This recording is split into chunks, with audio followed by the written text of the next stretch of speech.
moderating tonight's discussion. We will be talking about students who identify as multiracial on college campuses, and we actually have a group of students who have graciously volunteered, and we're thankful for that. In addition, I'm working with three esteemed scholars. Hey, I'm Vincent Morton. Yeah. I'm Michael O'Shea.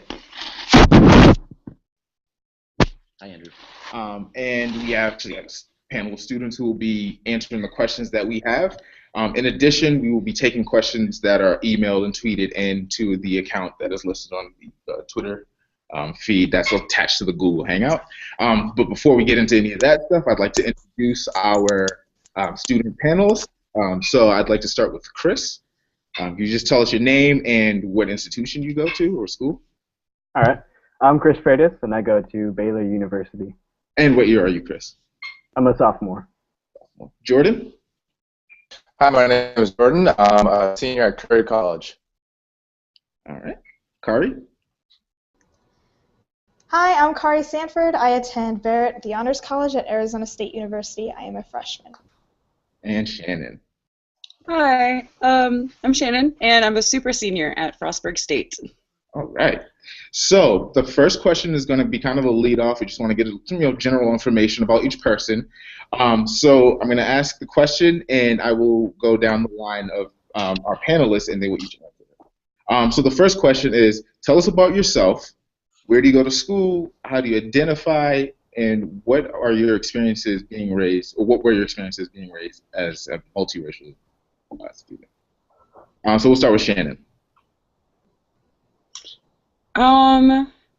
Well, what was it? Like, what I identify as, I guess, is mixed, because you can't choose one or the other, because you're both. I like rock music, and I read a lot of books, and I grew up with a white mother who had no idea what to do with my hair. Kari? So I am half Cambodian and Chinese. That's my mom's side, and my father's African American. And I kind of grew up like living in both worlds. Growing up, I ate a lot of cultural food, and when it came to like taking the SAT, and it was like the bubble with like which ethnicity or race do you identify with, I could never decide, whether do I put Asian, but then if I get a good score, they'll be like that's stereotypically normal. So I just put black, and it was just like growing up, I just struggled with, well, what culture do I identify with? And even today, I do reflect both parts of my ethnic background, whether it's in my personality or my community outreach. Thank you. Jordan? Hi, so my father is African American and my mother is Italian. So like Kari, when I am asked what I am, I often say African American because looking at me, you probably couldn't tell that I'm half Italian. So for like holidays, it's generally I'm more towards my Italian side where I have more pasta dishes and stuff like more ethnically Italian food. And then when I'm with my father, I go down to Atlanta and I'm more into the African American side of the culture. I love basketball. I'm currently finishing up school and I'm excited about it, but that's me. Thank you. And Chris? Hi. Well, I go to school in Waco, Texas. I also like rock music. I'm also pretty nerdy. I am a biology major and on the pre-med track, so I love a lot of science. My mom's side is from Nicaragua, and my dad's side is from Portugal. My dad's side pretty far out there, so I basically say they're all white. I grew up mainly with my mom's side of the family, so I kind of associate myself more so with that Nicaraguan side. So, Hispanic holidays, Hispanic food, grandparents have thick accents, gotta love it. So, yeah, a little bit about me. Well, thank you very much for your answers. So the next question is, can you talk about your experiences on campus as they relate to your multiracial identity? So in terms of engagement, the kind of friends you have, or just kind of how you even see yourself like represented on campus. Just really getting into that type of thing. So we will start with Chris for this one. Okay. Well, kind of have a boring story with this. So let's see here. I associate myself as Hispanic, but I don't feel like I am underrepresented at my university. Um, there are a lot of, I guess, clubs that kind of let us network with other Hispanics, I guess, but I really never felt the need to actually actively seek out someone of my own race. I have pretty varied friends, so I don't. For me, race isn't on my mind, I guess, when I first meet someone or who I tend to hang out with. So, yeah. Great, thank you. Kari? All right. Well, my dad had this saying. He says, people are like Oreo cookies. It's the inside that counts. And so, like Chris, I think that, the character and the content of a person is what matters more so than their race. However, at ASU, I am involved in a bunch of different clubs. Being Cambodian and Chinese, I'm involved in both of those organizations here on campus, but there's also an Asian coalition that brings all of the Asian cultural clubs together. And so we can all kind of come together and, kind of be one big family. And so that's really reassuring, knowing that, yes, there are a bunch of Asians in my electrical engineering classes. That's my declared major. So there's a heavy presence of them there, and they do make up the bulk of my friends. But just knowing that, we can culturally come together and celebrate our diversity and our values away from home is something reassuring that I found comfort in here at the university. Jordan? So my school is a little bit different. I go to a small school in Massachusetts, where the student body is predominantly Caucasian. And with that, I find myself the only African American or someone that's mixed in the classes. So it's kind of different connecting with other people. I'm often referred to when people introduce me, oh, that's my black friend Jordan, but I really just want to be identified as your friend Jordan. For many of these students, I am the first black friend or African American friend. So they don't really know how to hang out when they first meet me. But when I meet them, I'm looking more at the content of your character rather than your skin complexion because, like me, I'm half and half, so it's almost hypocritical for me to choose skin tone and judge you by that. But that's pretty much where I'm going through. I'm usually just the one black kid in the class, and it can be awkward sometimes when teachers are talking and lecturing. They're looking towards you, looking for that African American perspective. When meanwhile, I'm just trying to get an education and participate just like any other student. Okay. And Shannon.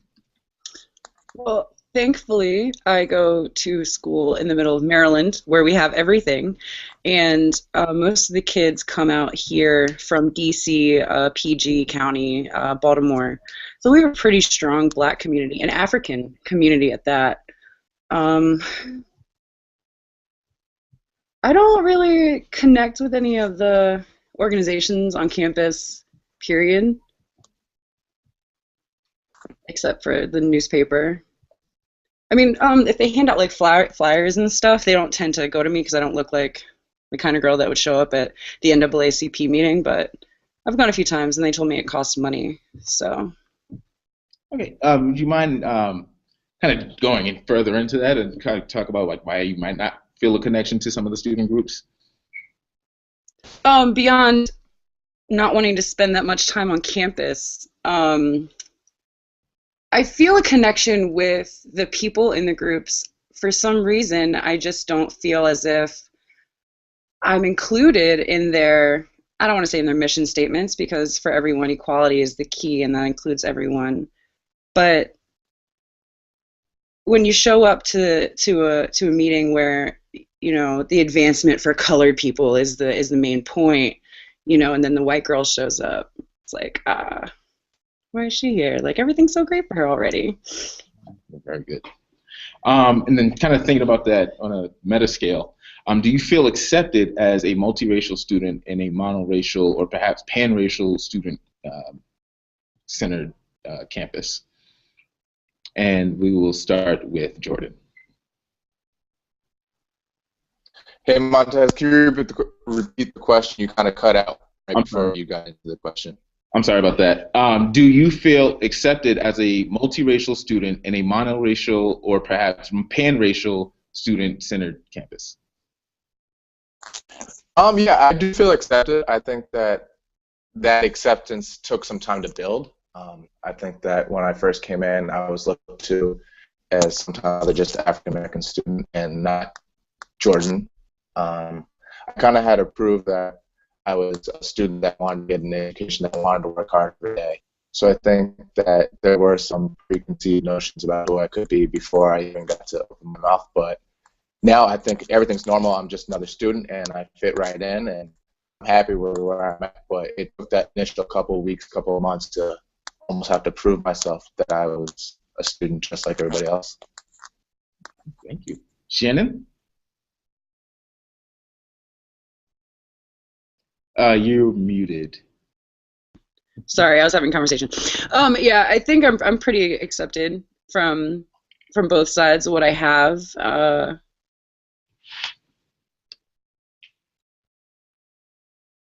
Yeah, I have black friends and I have white friends, and we all get along, and we go out, and nobody ever asks well, of course, people ask questions, but All right, thank you. Kari? Muted. Yeah, okay, there we go. It's really interesting. So I attend ASU, and we're one of the largest public institutions in the U.S., including students from all 50 states and countries all around the world. And so we're very diverse, but when it comes to interacting with my peers in my engineering courses, especially with group work with the boys, I think it's maybe less so about my racial and ethnic background and more so about gender, and I'm constantly having to prove myself. It's one thing to be a girl and have ideas and, have my culture influence some of those ideas and the problems that I choose to address socially, like providing clean water for those in, third world countries. But I think it's another thing just, to be a girl. And I guess if anything I've learned interacting with my peers, and this could be regardless of gender and race, anything, is that I have to be assertive, but I also have to be smart, because it's one thing to have a loud voice and say, I have this big idea, but then you have to prove it. And so once I do those two things, then I start to feel accepted by my peers in an engineering environment. Very good. And Chris? I do feel accepted. Baylor is a monoracial campus, primarily Caucasian population. But in my experience at Baylor, I haven't had a problem with race when I interact with my friends, people who I've just met, or even my professors. It's mainly about the academics, at least in my department. Yeah, I haven't had a significant problem with race or feeling left out, or something not there in my experience here at Baylor. Hey, thank you all for those answers. The next question, it's kind of a repeat. Yeah. Is there something your institution's administration could do to make you feel like you belong, or you feel like you're accommodated on campus? We'll start with Shannon.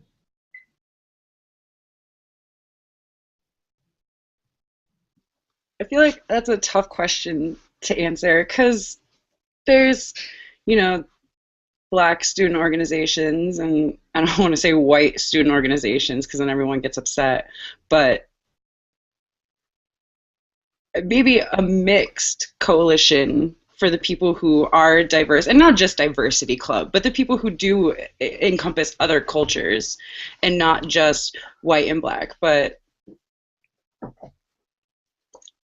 other people who get both sides of a story, and instead of just seeing one and thinking, why don't you just choose? Because what, I'm supposed to just attend one student organization and not the other if scheduling conflict arises or something. Yeah. Kari? Yeah, so likewise, I think that having a mixed thing would be great, because here at ASU, we'll have the Asian organization, so it's like April is Asian Heritage Month and February was African American Heritage Month, but there's never a mixed Heritage Month. And yeah, I think that having some sort of coalition, because you have the Asian coalition, so all the Asian cultures get together and unite, and then we have, like Black Awareness, and all of those organizations get together on one night, but there's never intermingling of all of the cultural identity clubs. And I think that a night like that would really just truly benefit everyone, because you can see those intercultural interactions and relations. Because if that's happening every day on campus, then why don't we stop to recognize it and think about it? I think that's really important. Great. Chris?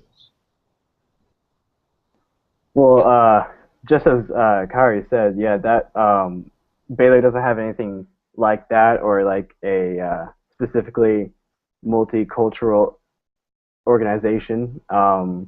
Baylor does have a lot of organizations for specific racial groups. They're pretty good with that. They're pretty good at doing various events.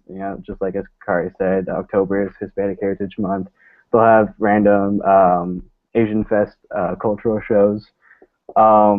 There's also the administration at Baylor are very helpful in that sense, in that they have specific offices you can go to that help students adjust to college life and to the multicultural aspect of that comes with college. But yeah, it's very interesting. I haven't really thought of, or just realized that we don't have a actual multicultural organization at Baylor. It's all for specific racial groups. Okay. And Jordan?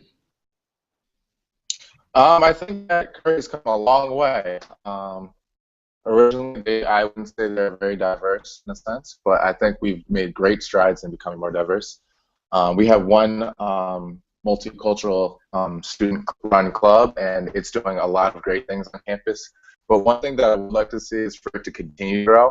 I know that since I'm a senior, I won't get to see the growth, but just seeing it reach out from becoming more than just a Black and white focused group and expand to the Hispanic culture, the Asian culture, and just be all encompassing of all different cultures from around the world. As far as administration, we've had diversity coordinators that have come in and done excellent programs. And I think that Curry's just doing a great job at growing. I think that we haven't reached where we want to necessarily be, but we've definitely come a long way. All right, thanks. Thank you very much. So my next question is, and this thinking more about space, do you have a social or physical space of belonging on campus? I'll start with Kari. Could you define what you mean by social or physical space belonging? Absolutely. So any place where you feel comfortable when you're not doing schoolwork, or even if you are doing schoolwork, a place where you can feel like you bring an issue, or you can talk to friends. Okay. Don't feel like othered, I guess. All right. Well, in addition to the libraries and study locations located in the dorms, there is the student union at ASU. We call it the Memorial Union. And pretty much it's where everyone gets together, and there's a bunch of tables sitting outside. If a group wants to get on the stage and play jazz or do a musical performance, that opportunity is available. There are a bunch of tables and booths set out for different clubs. So it's a great way for everyone to just kind of get a general idea of what's going on campus. And if you ever want to see like different cultural groups, that's where a lot of them do come out and do their performances. And so that way I think it's really neat. And it's a different experience every time you go around the student union. Hey, thank you. Chris? All right. Also, aside from the library, which I seem to spend 95% of my time at, I do like to hang out in front of our student union building. We have this area where there are tables set up outside. There are also trees where you can hang hammocks. It's in a central location at our campus, so there's a lot of people going back and forth. So that's where I like to either do work or just kind of meet new people on campus. So that's probably the one place where I like to go if I want to de-stress or just meet a new face, I guess. Okay. Shannon? Well, there are two places that I like to be on campus. It's basically the only place, they're the only places I actually spend my time.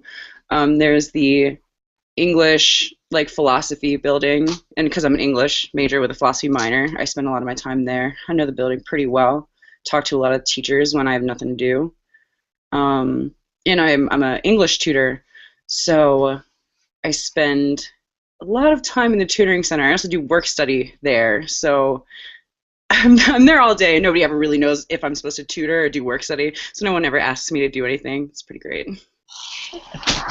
Um, when you interact with your peers and others on campus, do they assume a certain racial identity?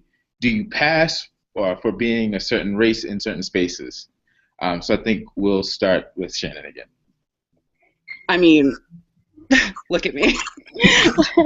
Like I straightened my hair and I've gone incognito. Like it's. I always joke that I'm gonna take the white man down from the inside because I mean, my dad's called me a passer my entire life. uh, a lot of black women automatically know just from my hair texture, but other than that, people usually just assume I'm white or mixed with something that isn't African American or black. I've gotten a lot of Italian and Mexican. Yeah. And just thinking about that interaction, does that upset you at all? Does it kind of give you any kind of frustration, especially as you try to? No, I've gotten past that. It's just funny to me now. My favorite game, I mean, I tell people that all the time. That's my favorite game. It's like, oh, you're what? All right. Good job. Jordan? So like when you first see me, you probably wouldn't know I was half Italian. Pretty on the darker side of the mixed spectrum. So when people first meet me, they usually think I'm just African American. But when I tell them like, oh, geez, I didn't know you're Italian. Oh, can we see pictures of your mom? They like to see my mom. They usually don't believe me, but they see her and oh, okay, I see it. But I think throughout campus, I'm just the same guy. I've worked to the point where I'm just Jordan. Okay. Kari? All right, so I remember walking into my first Asian Coalition meeting, and all of the girls were freaking out. They're like, "How did you curl your hair like that?" And I'm like, "Oh, I just grew it myself. I don't know."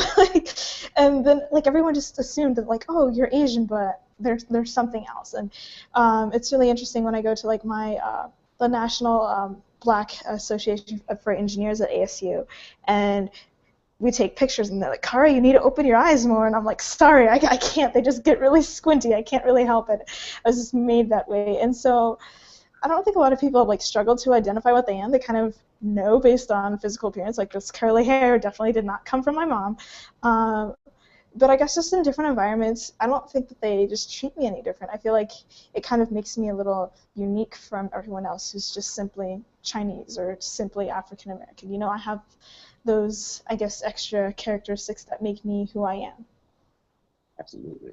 And Chris? So just like Shannon, I like to play the guessing game with people. No one can guess, my actual race. So I've gotten many different, guesses like Greek, Italian, Lebanese, Mexican. That doesn't bother me at all. I think it's actually kind of fun. I just use it to joke with people. But yeah. Okay. And then kind of thinking about the administration again in regard to that last question, do you feel as if there's a way you could advise administrators to kind of help in that kind of transitioning or kind of dismantling of the campuses, I guess, mysticism around your multiracial identity or trying to figure out who you are? We can start with Chris with that. That's a really interesting question. I haven't given it any thought. Like I said earlier, the administration at Baylor does a really good job at kind of, helping you feel at home, I guess you can say, without being or sounding too cheesy. They go to a lot of steps to help you feel like you're at home. Like I said, with the different offices, the different clubs. I guess just reiterating that maybe a legit multicultural club that welcomes everybody from every different background would help. But other than that, I can't think of anything else. Okay. Jordan? I think that just continue to do what you're doing. I feel like that as an institution, we're supporting our multicultural group. And for me, which is very interesting, is I'm an RA, so I get to firsthand deal with students, and what I try to do is help with programming. So I'm not only programming for me, but I'm also realizing I'm programming for other students and trying to meet their multicultural needs and their racial needs. So I try to program diversely for everyone. And I just get a lot of support from administration. I get the funding I need when I have a program proposal or something I want to push, and then I feel like I have their support with any program I try to do or support. In your role as an RA, do you think you have the tools and resources to support a diverse student body? Jordan? Yeah, I think I do. I have different professors from around the world that I feel like I can go to anytime to ask them about programming ideas or things that they think. Like I said, we have a diversity coordinator, and I've worked closely with her on various programs. And just, I feel like everybody's an open book about it. They're not tiptoeing, and I can just ask them pretty much whatever I need to get the support. Okay, thank you. Kari?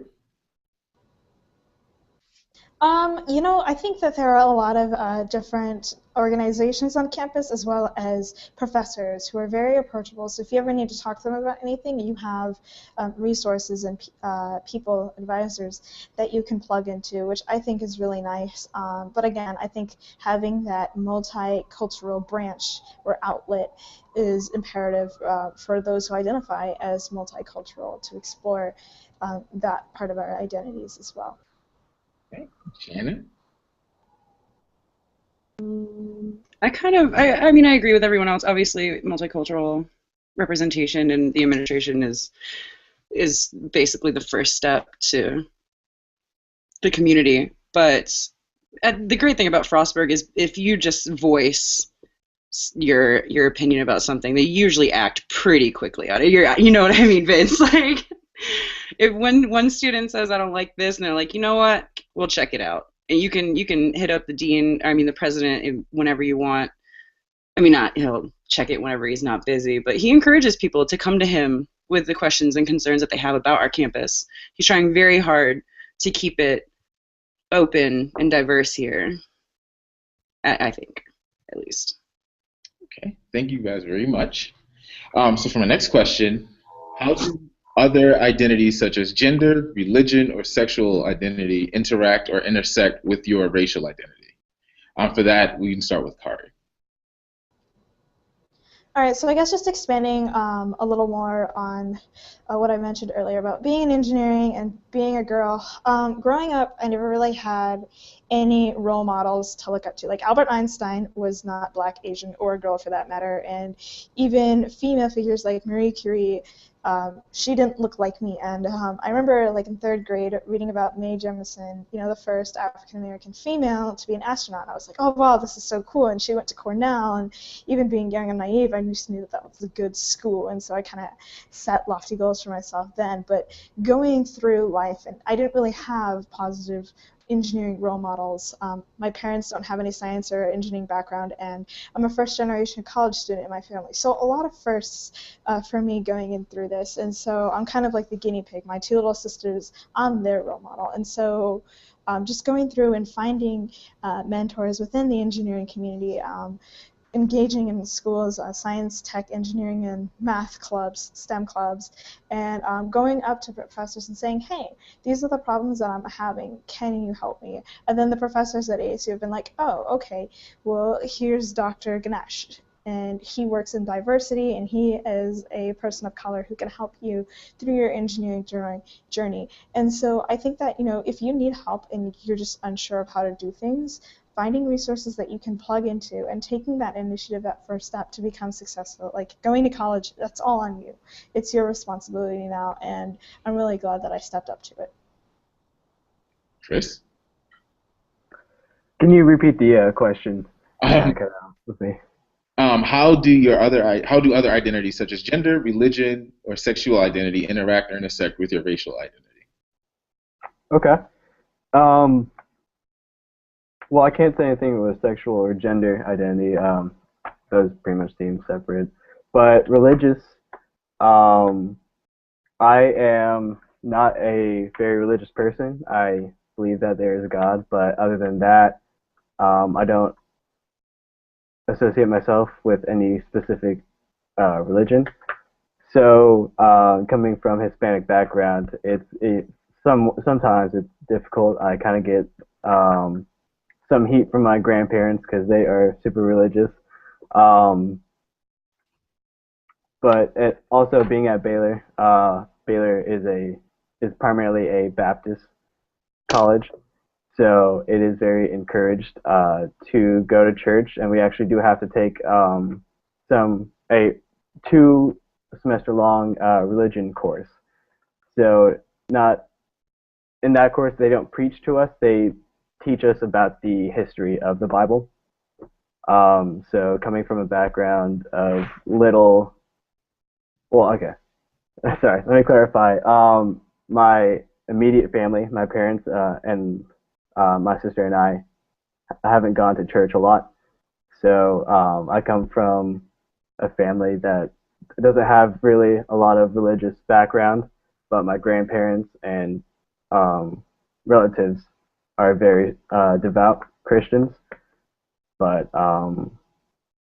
so coming from a family that doesn't really go to church, it is hard to interact or I guess engage in conversations about religion here at Baylor, but also with other Hispanics because the majority of Hispanics are pretty religious and pretty devout. So, yeah. Shannon? I'm kind of on the same page with Chris. I don't really see a correlation between gender and race, but religion is huge, mainly because my family is Roman Catholic. We're Polish, and I was raised in the Catholic Church. I'm someone who believes in science and good old-fashioned logic. So I've studied philosophy a lot, and I've come to the point where I'm not a very religious person, which also causes problems for my father's side of the family because they're all Methodist, and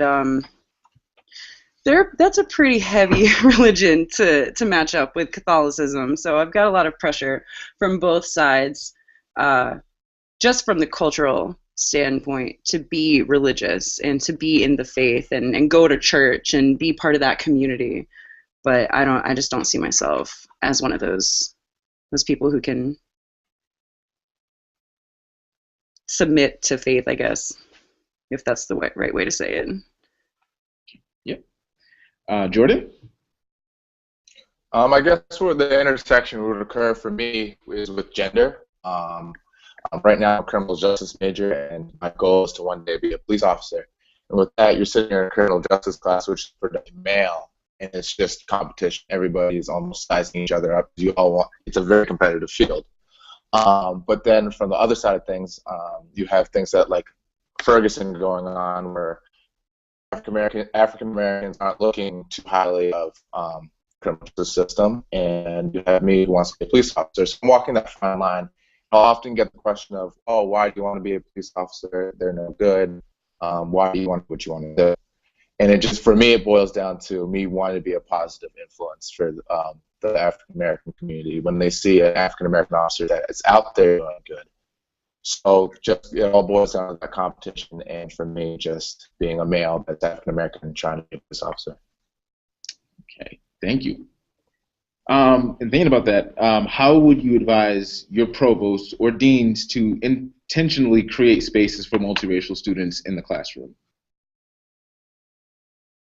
or I mean, even just to think about like in the intersection, these different aspects. So like, you being a mixed race student and you believe that there's a lot of, gender cross or religious cross in your college experience, how would you advise these high ranking officials and kind of creating a space for you? I think that you want to start, man? No, go ahead. I think what it boils down to is just being able to voice your opinion. I don't think that we need to just whisper into the corners about our ideas and what we think should happen. We should be able to connect with the leaders of the institution and be able to publicly just talk about it. That openness will go a long way in creating a space. And I don't think that we need to necessarily create a space, but create an atmosphere of the entire campus where people just feel naturally accepted. And with that, it all just starts with being able to talk about it. Okay. Kari? All right, so in my one of my engineering classes, the professor said, okay, boys, this is how you need to interact with girls. And then it was kind of like teaching the boys how to talk to girls, as if they hadn't been doing that for the past 18 years of their lives already. And it was kind of weird to me, even though there was certainly that tension between boys and girls in the engineering classroom as far as collaborating over ideas and enacting them and making sure everybody had a fair share in the group project.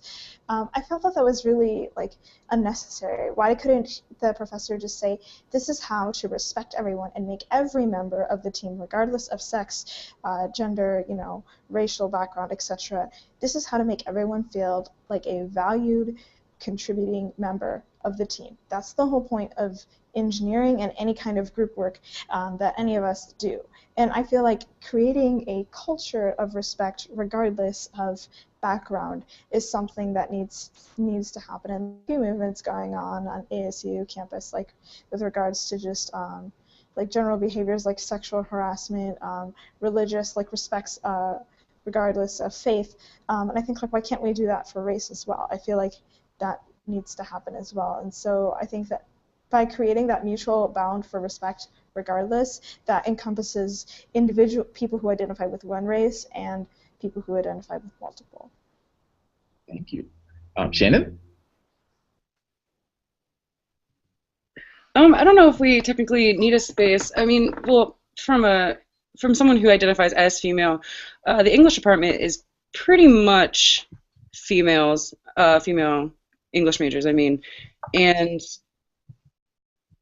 race, I would like organization for the community of it, but to put something in a classroom and maybe, point us out as something a little bit different, something to be handled in a different way, I can't get behind that idea of setting us apart different from other people. So that's all I think about that one. And Chris? I agree with Jordan, what he said. I feel like being able to voice your opinion and having a sense of acceptance or openness is key in being able to, I guess, actively integrate classes. I don't know if that's the right way to put it, but from what I've seen, there's a lot of tiptoeing around the race topic here at Baylor and just in our society in general. Race is such a touchy topic that I feel the best way would be to kind of clear the air and give a sense of, I guess, just, kind of help the student body feel like they can say whatever they want in a respectful way and a constructive way. Okay. And Jordan? Oh, Jordan. Okay. So the next question, I'm sorry. Do you think people of color are adequately represented in your field and on your campus, in your field of study? I will start with Kari. There are a lot of Asians in engineering, but not a lot of blacks.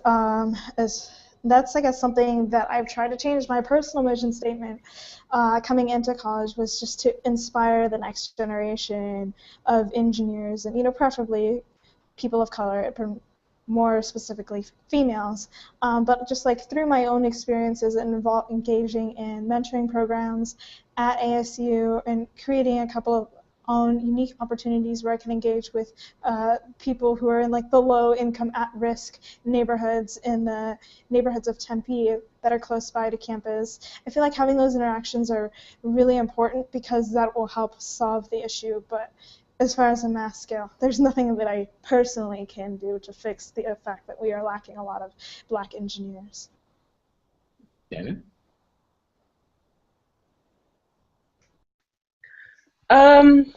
English is a very white-oriented major, I think. Most of the black students, I think, go in mass comm, but their building's pretty awesome, so I can't blame them for that. I think we have a diverse amount of people in the English department. We do have, like in my capstone, there's a few people who aren't white. There's only like 8 of us anyway. English isn't a big major to start with, so to ask for diversity is asking a lot of it, I think. Oh wait, no, we can't. It's on. So Jordan? Like I said, I'm a criminal justice major and I'm a police officer, and that's a predominantly white field. I can't fix the problem, I know that, but I think I can do my part to help solve the problem in the area in which I work. If that means me just being, like I said earlier, being a positive person and out in the field doing what you can for your community, that serves a lot. And I think a lot of what I do is going to be based on leading by example, doing the right thing, being respectful, and just being a positive role model for all. I don't think I want to focus being a positive role model for just the youth, but as well as anyone that's in the community that sees me. As a police officer, I'm in the fishbowl. Everybody sees what you do. Everybody's got a cell phone. Everybody's going to upload what you do to Snapchat. So it's just being that positive role model 24/7, and that's what I think I can do to influence my community that I work in. I can't solve every problem, but I can solve the ones that are presented to me. Okay. And Chris? I feel like the Hispanic population is reasonably represented in the pre-med field, I guess, here at Baylor. At Baylor, the pre-med track it encompasses the majority of the student population, so it's a good representation of campus, I feel. Pre-med is predominantly white, Asians, and Indian kind of field, but I do know and have a lot of friends who are of Hispanic descent. So I feel like for the most part, Hispanics are reasonably represented in pre-med.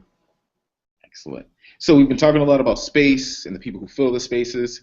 Do you feel like you have a number of staff or faculty in their departments of study who represent diverse backgrounds? So you do feel like you have a lot of people of color in your specific areas who are actually proctoring your classes?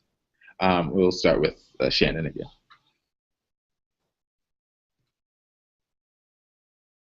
Shannon? Yeah, you did. It's funny, actually. I'd never actually thought about it. The English department is predominantly white, except for Dr. Idris. Other than that, I don't think we have any faculty in that whole Dunkwell Hall who is of. McCong, yeah, Dr. McCong. He's philosophy. I do enjoy him. As far as like mentors go, I go like normally to an English professor, and we'll talk about life. But there's always the fact that they can't really connect with you on certain aspects when you can't talk about certain lifestyles. I would like to have that. That would be nice. Never thought about that before. Never noticed. All right, so kind of a follow-up question. In your opinion, what do you think has resulted in you not thinking about that as a major aspect of your experience in the English department until now? Specifically, I can think of a few pieces that I've written on being mixed and dealing with other mixed students and having like investigative pieces and stuff like that and doing profiles. And I just remember my teachers being like, "This is really poignant. You can go far with this. Just go deeper." And it's always like, "Well, what's deeper?" And they don't know because how can they know? I think from an academic standpoint, it would help to have a little bit more diversity on the staff. This is Okay, Chris? At Baylor, so I guess my answer to start off with is yes and no at Baylor. So for the faculty, mainly my professors who teach the majority of my classes, I'd say they are 90 to 95% white. I know of one African American professor, and that's about it. Cause all my professors, I'm in 6 different classes, are white.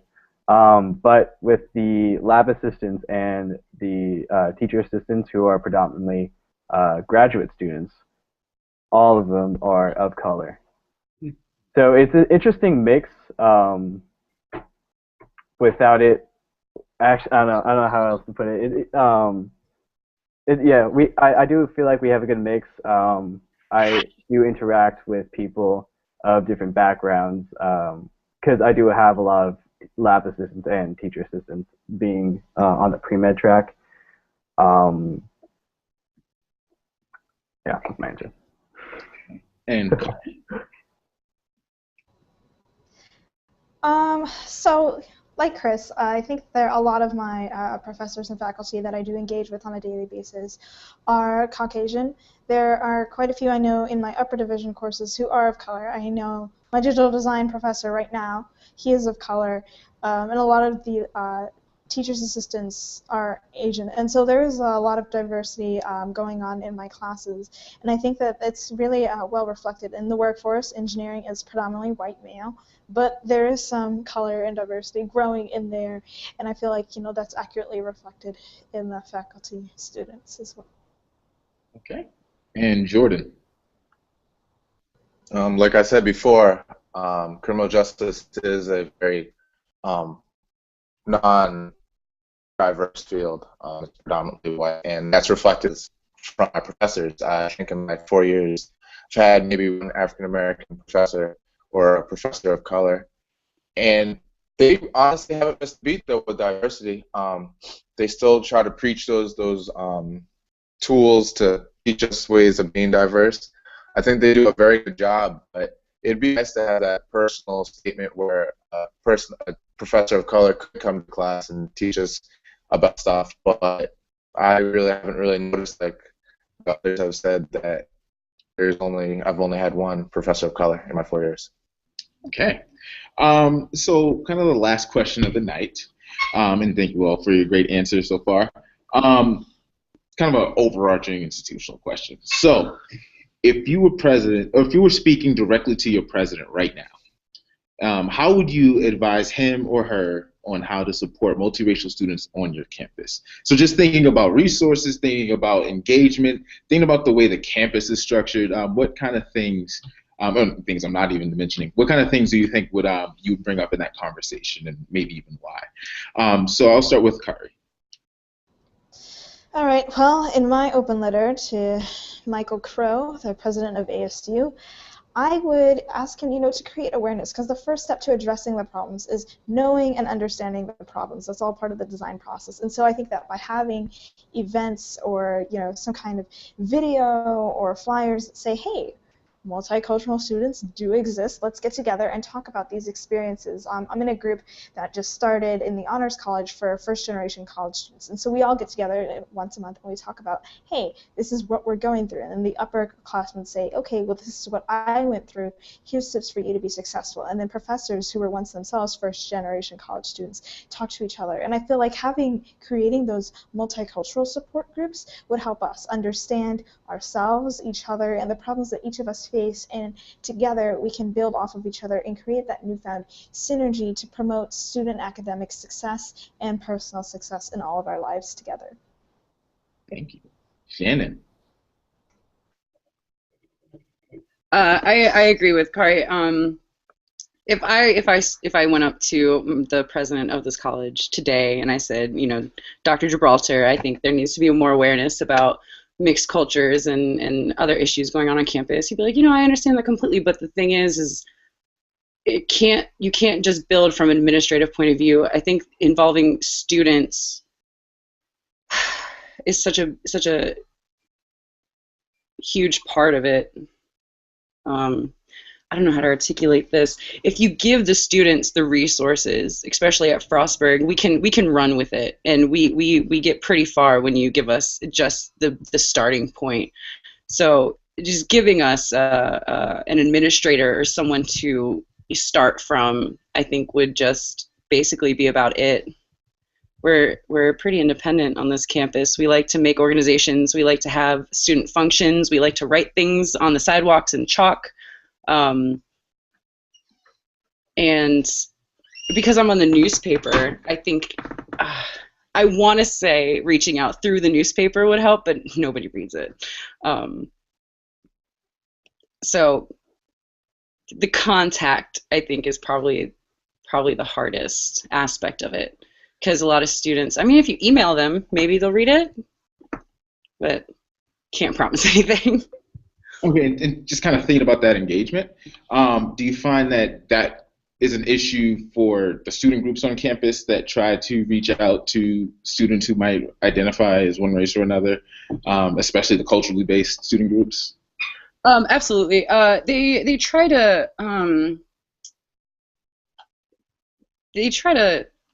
network. They'll pass out flyers and at the food court, and they'll go to students who are lounging there and pass out things. But generally, I go to a lot of events because I have to cover them, obviously, for the newspaper. And student attendance is not great. You give us an organization, and we'll do it. We'll schedule things, and we'll have events. But the problem is that students, once they leave campus for the day, they don't want to come back. And I think it only applies to students who are invested in that issue. You don't see a lot of students who aren't allied with, other cultures or genders or orientations who go to those events, especially if it doesn't involve them. I really don't know how to fix that problem of college student apathy. Thank you. Jordan?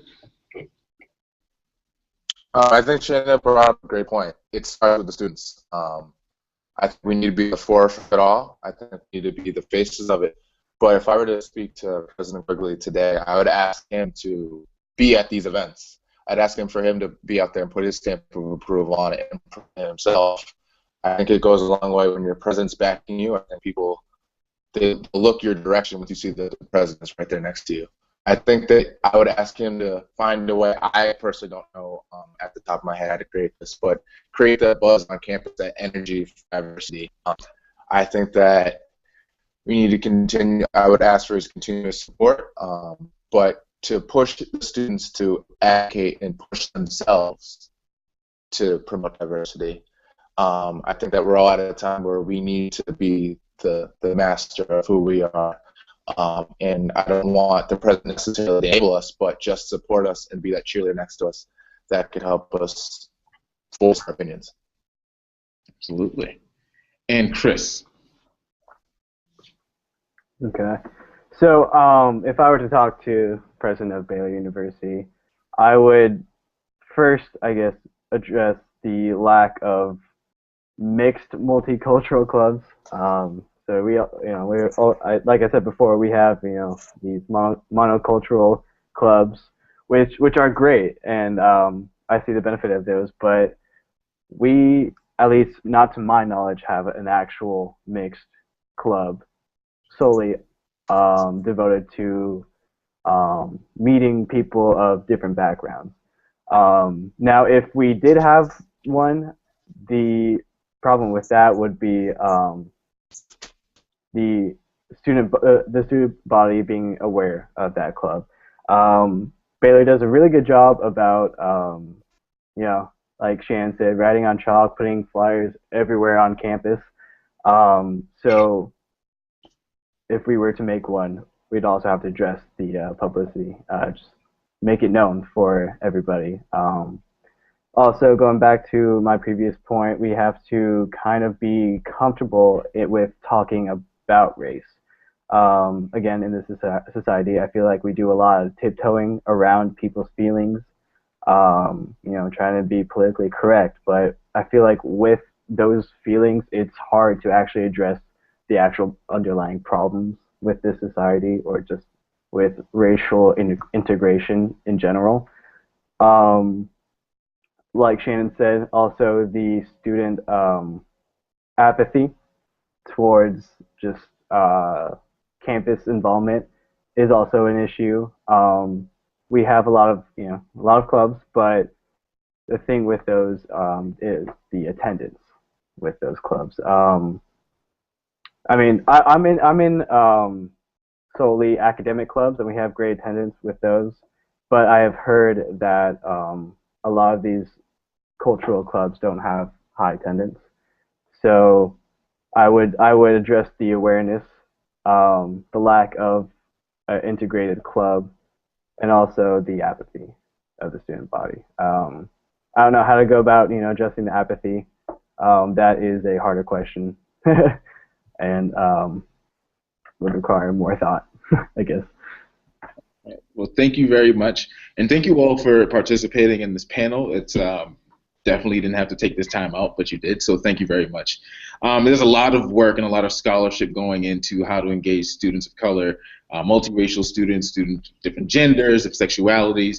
There's a lot of work going into that, and that's some of the stuff that we're studying here at the Graduate School of Education at the University of Pennsylvania, specifically in our higher ed division.